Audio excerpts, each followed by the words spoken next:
Assalamualaikum warahmatullahi wabarakatuh. Pemirsa, ini soal Gibran ya, yang tampaknya nasibnya sudah di ujung tanduk.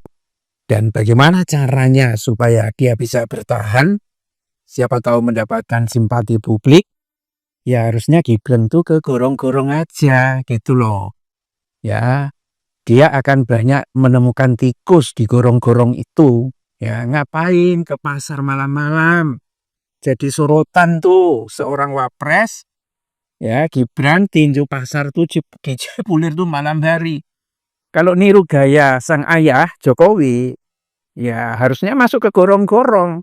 Kalau tujuannya hanya pencitraan saja, atau datang ke pos kamling sekedar ngasih bantuan 1 juta 2 juta, rugi negara.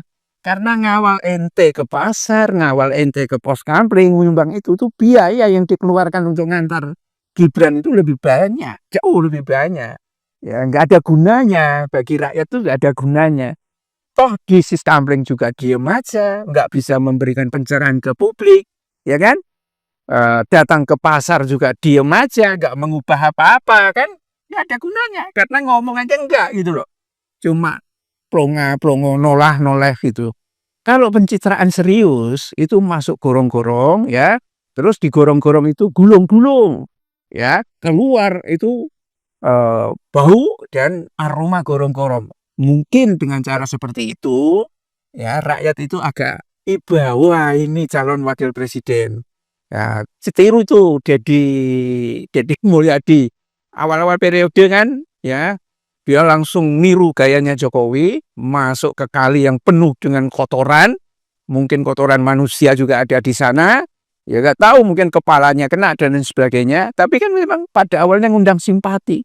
Salahnya Deddy Mulyadi itu adalah karena dia tidak bisa mengendalikan emosi, marah sekencangnya, kemudian terlalu menghormati Nyi Nenek Selatan itu ya, di masyarakat Jawa Barat nggak cocok.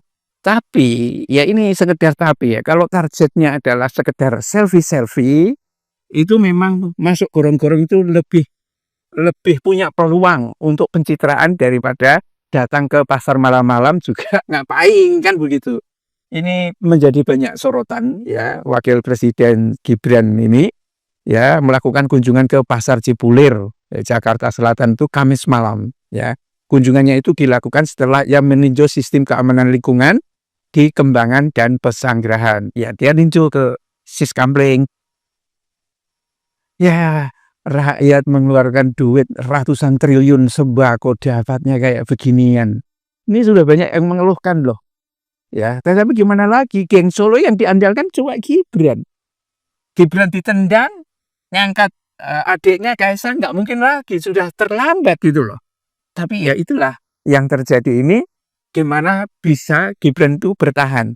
Ya, kalau dia sudah di luar dari ring kekuasaan dan tampaknya disingkirkan benar ini sama Prabowo, ya kemarin pas demo-demo itu dia tidak dilibatkan, ke Cina pun tidak gitu kan, ya cari kesibukannya sendiri, yang kelasnya itu memang tidak membutuhkan bicara, ya ke pasar, ya kan, ke sis kamling, bagi-bagi makanan, uang 500 triliun, sekalipun banyak yang menggerubuti, tetapi penampilan seperti ini tidak membawa apa-apa. Kalah Masihan dalam hal tipu-tipunya itu dengan bapaknya itu. Ya, ini langkah ini dilakukan tak lama ya setelah Prabowo Subianto itu menekankan pentingnya menjaga stabilitas bangsa. Tidak hanya dari aspek keamanan, melainkan juga penguatan ekonomi rakyat. Nah, ini dia kayaknya menangkap sinyalemen dari kata-kata Prabowo itu cepat dan terengginas. Jadi dia langsung masuk ke pasar tradisional, ya kan? Numpang gayanya siapa itu, ya? Biar dianggap wah saya termasuk punya antisipasi, ya kan? Bayangkan pemirsa, tiba itu sekitar pukul 23.45. Gibran langsung menyusuri jalan Ciledug Raya yang dipenuhi lapak pedagang itu, ya.